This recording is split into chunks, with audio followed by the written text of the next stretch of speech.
Welcome to Lakshmi food. સ્વાગત છે તમારું મારી યુટ્યુબ ચેનલમાં.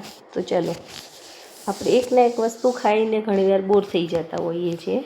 તો આજે આપણે એકદમ અલગ ટાઈપના હેલ્ધી અને ટેસ્ટમાં બેસ્ટ એવા આપણે મુઠિયા બનાવવાના છે. તો આપણે દૂધીના, મેથીના તો ઘણી વખત બનાવીને ખાતા હોઈએ છીએ, પણ આપણે આજે એક અલગ જ ઇન્ગ્રીડિયન્ટ્સ ઉપયોગ કરી અને આ મુઠિયા બનાવવાના છે. તો તમે મારી વિડીયોમાં લાસ્ટ સુધી બન્યા રહેજો અને દરેક ટ્રીકને ફોલો કરજો, તો તમારા મુઠિયા એકદમ સરસ અને પોચા રૂ જેવા બનીને તૈયાર થવાના છે. તો આજે આપણે બનાવ્યા છે કોબી અને ગાજરના મુઠિયા. તો એના માટે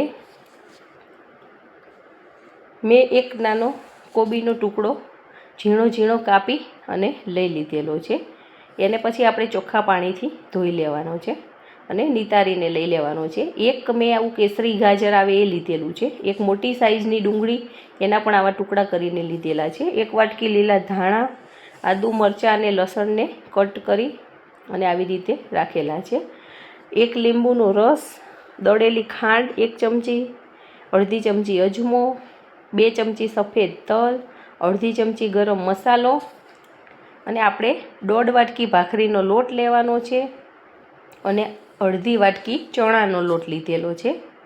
અને જનરલ મસાલા અને મોણ માટે આપણે તેલ નાખવાના છે. આનાથી આપણા મુઠિયા એકદમ સરસ પોચા અને બહુ સરસ બનીને તૈયાર થવાના છે.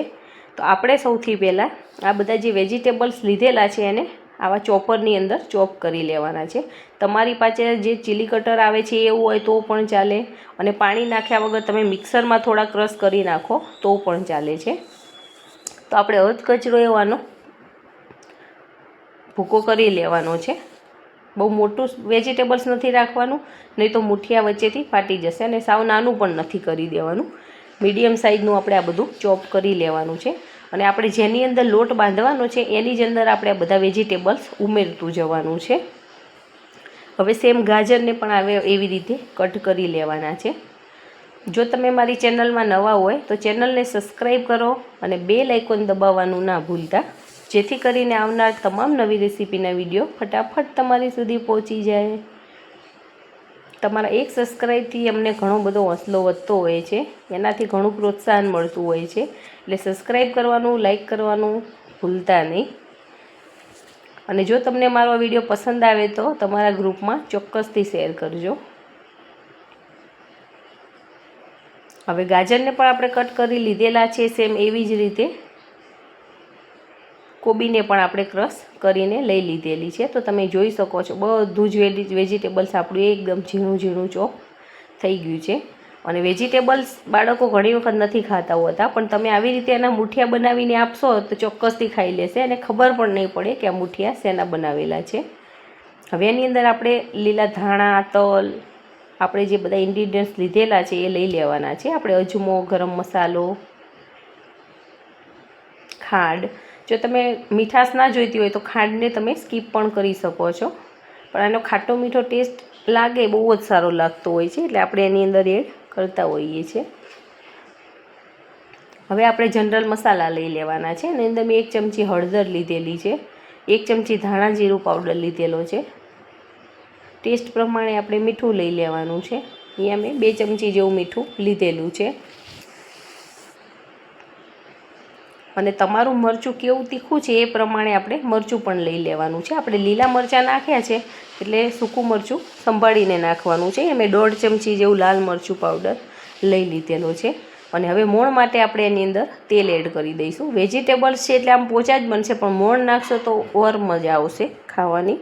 એટલે 2 પાવડા જેવું મેં તેલ લઈ લીધેલું છે. હવે બધી જ વસ્તુને આપણે હાથથી સરસ મિક્સ કરી લેવાની છે. આની અંદર પાણી નાખવાની જરાય ઉતાવળ નથી કરવાની, કેમ કે વેજીટેબલ્સમાંથી ઘણું બધું પાણી છૂટતું હોય છે. એટલે જરૂર પડે તો જ આપણે પાછળથી જેટલું જરૂર પડે એટલું પાણી ઉમેરવાનું છે. અત્યારે પાણી જરાય ઉમેરવાનું નથી. તો તમે જોઈ શકો છો મસાલો અને વેજીટેબલ્સ આપણા સરસ મિક્સ થઈ ગયા છે. હવે એની અંદર આપણે અડધી વાટકી જે ચણાનો લોટ લીધેલો છે એ લેવાનો છે. ચણાનો લોટ તમારી પાસે કરકરો હોય લ્યો તો પણ ચાલે, અને સાવ નાનો લોટ હોય આપણે એ પણ ચાલે. અત્યારે મેં ભાખરીનો લોટ 1 વાટકી લીધેલો છે. પાછળથી આપણે જરૂર લાગશે તો હજી અડધી વાટકી જેવો એડ કરવાના છે. ટોટલ 1.5 વાટકી ભાખરીના લોટનો આપણે ઉપયોગ કરેલો છે. જો વેજીટેબલ્સ વધારે લાગશે તો મુઠિયા વાળવાની મજા નહીં આવે, એટલે આપણે અડધી વાટકી પાછો લોટ લઈ લીધેલો છે. આ જે મુઠિયા હું બનાવું છું એ 4 થી 5 વ્યક્તિ આરામથી જમી શકે એટલા માપના મુઠિયા બનાવેલા છે. હવે લોટ ને મસાલા અને આ વેજીટેબલ્સ બધું સરસ આપણે આવી રીતે મિક્સ કરી લેવાનું છે. હવે આપણને લાગે છે કે આપણું આ બધું થોડુંક કોરું પડે છે, તો આપણે થોડુંક પાણી નાખતું જવાનું અને આવી રીતે મસળી અને મિક્સ કરતું જવાનું. તરત જ જો આપણું એકદમ ઢીલું બેટર બની જાય છે. તો આની અંદર મારે વધારે નહીં 100 ml જેવું જ પાણીની જરૂર પડેલી છે. અને આ લોટને આપણે વધારે ટાઈમ પડ્યો નથો રહેવા દેવાનો, કેમ કે એમાંથી પાણી છૂટતું જાય છે, શાકભાજીનું એલાર મૂકતું જાય છે. એટલે આપણે આ મુઠિયાના લોટને 5 જ મિનિટ રહેવા દઈશું અને તરત જ આપણે મુઠિયા વાળી અને મૂકી દેવાના છે. તો તમે જોઈ શકો છો એકદમ સરસ, કલરમાં પણ બેસ્ટ અને ટેસ્ટમાં પણ બેસ્ટ એવો સરસ આપણો લોટ બંધાઈ ગયો છે. હવે એક બાજુ આપણે ઢોકળિયામાં પાણી રાખી અને ઉપર આવી કાણાવાળી ડીશ મૂકી અને ગરમ કરવા માટે મૂકી દેવાનું છે. આપણે મુઠિયા વાળીએ ત્યાં સુધી આપણું પાણી પણ ગરમ થતું જશે. આ પ્રોસેસ કરવાની છે. આ વસ્તુનું ધ્યાન રાખવાનું છે કે આપણે મુઠિયા વાળીએ તરત પાણી ગરમ થવા મૂકી દેવાનું, એટલે પાણી ગરમ થઈ ગયું અને તરત મુઠિયા મૂકીએ એટલે સરસ તરત જ બફાવા લાગે છે.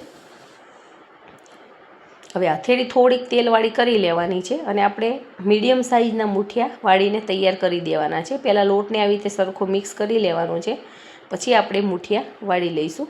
તમને જેવા ગમે એવા મુઠિયા વાળવાના છે, પણ બહુ જાડાએ નથી રાખવાના અને બહુ પતલા પણ નથી રાખવાના. તમે જોઈ શકો છો આવા મીડિયમ.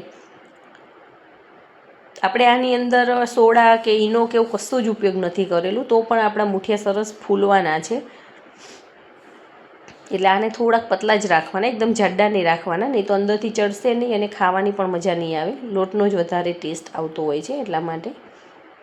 તો 1 બાય 1 બધા જ મુઠિયાવા આપણે વાળીને તૈયાર કરતું જવાનું છે. અને ઢોકળિયામાં આપણું પાણી સરસ ગરમ થઈ ગયું છે. બધા જ મુઠિયા આપણે આવી રીતે ગોઠવી લેવાના છે. આવા નાની સાઈઝના મુઠિયા હશે તો ફટાફટ ચડી પણ જશે અને આપણને ગોઠવવાની પણ મજા આવશે. તો છે ને એકદમ સરસ કેવા લાગી રહેલા છે, બધાના ફેવરિટ છે, ખાવાની બહુ જ મજા આવે છે. બધા જ મુઠિયા આપણે ગોઠવી લીધેલા છે. આનું ઢાંકણ બંધ કરી અને આપણે મીડિયમ ગેસની ફ્લેમ ઉપર 10 મિનિટ રાખવાના છે અને પછી 10 થી 15 મિનિટ સ્લો ગેસની ફ્લેમ ઉપર આને પાકવા દઈશું. ટોટલ 25 મિનિટ સુધી આપણે આ મુઠિયાને ચડવી લઈએ છીએ. ગેસની ફ્લેમ જરાય ફૂલ નથી કરવાની, નહીં તો મુઠિયા સરખા ચડશે નહીં.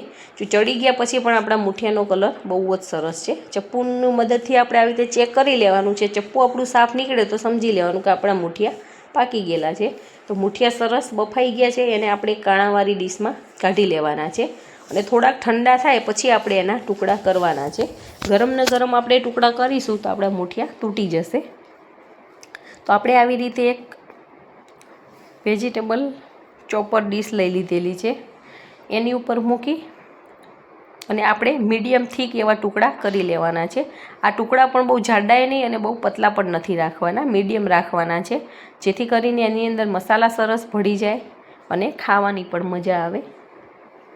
આને તમે કાચા પણ ખાઈ શકો છો, મતલબ બાફેલા, વઘાર્યા વગર, પણ અમે હંમેશા વઘારીને જ ખાતા હોઈએ છીએ. એકલા તમે કોરા રાખો અને બીજા દિવસે વઘારીને ખાવા હોય તો પણ તમે એરટાઇટ કન્ટેનરમાં ભરી અને ફ્રીજમાં રાખી શકો છો.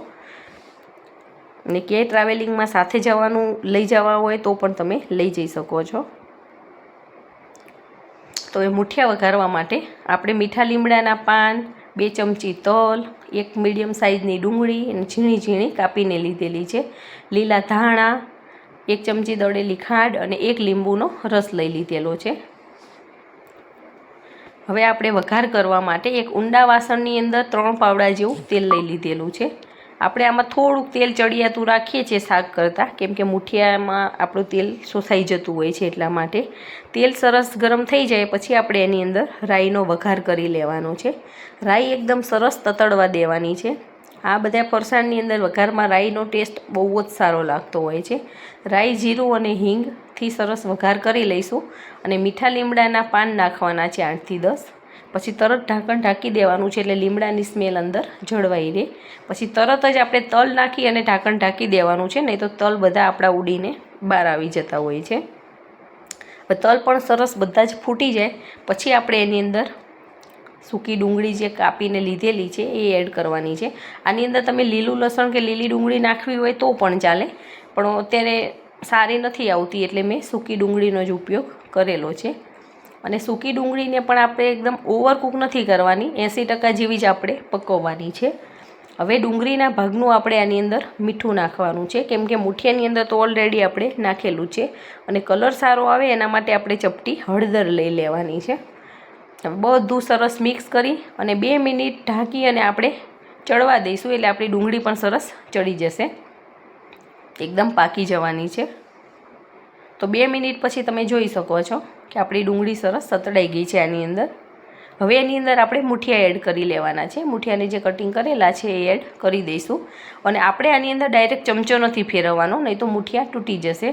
આપણે સાણસી વડે આને પકડી અથવા તો બે હાથમાં 2 કપડાં લઈ અને તપેલાને આવી રીતે ઊંચું નીચું કરી અને બધા જ મૂઠિયાને ઉછાળી લેવાના છે. તો તમે જોઈ શકો છો બધું જ તેલ આપણા મૂઠિયા ઉપર લાગી ગયેલું છે. હવે એની ઉપર દળેલી ખાંડ એડ કરવાની છે. દળેલી ખાંડ ઓપ્શનલ છે, તમને ફાવતી હોય તો જ નાખવાની, નહીં તો તમે નહીં નાખો તો પણ આપણે મૂઠિયાની અંદર નાખી છે એટલે એનો ટેસ્ટ તો સરસ જ આવે છે. પણ બાળકોને ખાટો મીઠો ટેસ્ટ વધારે ભાવતો હોય છે, એટલે આપણે ઉપરથી પણ 1 ચમચી જેવી ખાંડ નાખીએ છીએ. અને હવે ચમચા વડે આપણે સરસ આ બધી વસ્તુ મિક્સ કરી લેવાની છે. અને હવે ગેસની ફ્લેમ બંધ કરી અને પછી આપણે લીંબુનો રસ એડ કરવાનો છે. લીંબુ નાખ્યા પછી ક્યારેય ગેસ ચાલુ નથી રાખવાનો, નહીં તો એનો ટેસ્ટ બદલાઈ જતો હોય છે. અને લીંબુ નાખ્યા પછી પણ આપણે આવી રીતે સરસ મિક્સ કરી લેવાનું છે. અને હવે લીલા ધાણા નાખી અને મૂઠિયાને આપણે સરસ ગાર્નિશ કરી લેવાના છે. તો છે ને એકદમ સરસ કલરફુલ અને જોતાં જ ખાવાનું મન થઈ જાય એવા સરસ મજાના મૂઠિયા આપણા બની ગયા છે. હવે આને આપણે ઉતારી લેવાના છે અને એક સર્વિંગ બાઉલમાં લઈ અને આપણે મૂઠિયાને સરસ સર્વ કરી લેવાના છે. તો છે ને આ દરેક વસ્તુને તમે ફોલો કરજો તો તમારા પણ મૂઠિયા એકદમ સરસ બનીને તૈયાર થવાના છે. અને જો તમે પહેલી વખત બનાવતા હશો તો પણ તમારા આ મૂઠિયા સરસ બનવાના છે. તો આનો કલર પણ કેવો સરસ લાગી રહેલો છે અને ખાવાની તો ઓર મજા આવે છે. આને તમે ચટણી સાથે, દહીં સાથે સર્વ કરી શકો છો. બહાર જતા હોય ટ્રાવેલિંગમાં ત્યારે પણ તમે લઈ જઈ શકો છો સાથે. તો છે ને એકદમ સરસ આવી રીતે તમે પણ બનાવજો અને કમેન્ટ કરીને મને કહેજો કે તમારા મૂઠિયા કેવા બને છે. Thank you.